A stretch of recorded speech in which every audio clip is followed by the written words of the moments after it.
बदलापूरमध्ये पावसाची संततधार सुरू आहे। उल्हास नदीने इशारा पातळी ओलांडले। नदीकाठच्या गावांना आता सतर्कतेचा इशारा देण्यात आलाय। उल्हास नदीची सध्या काय स्थिती आहे यासंबंधीचा आढावा घेतला आमचे प्रतिनिधी किरण तेलगोटे।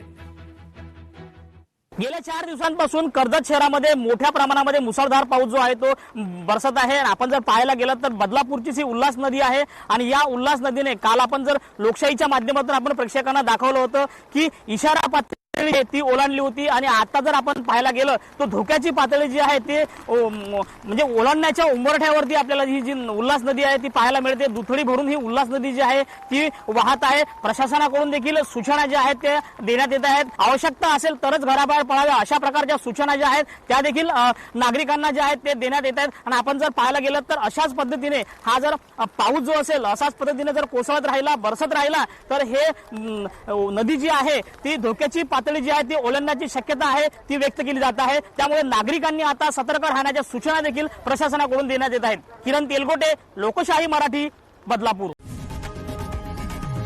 लोकशाही मराठी ऐका, पहा, जागरूक रहा।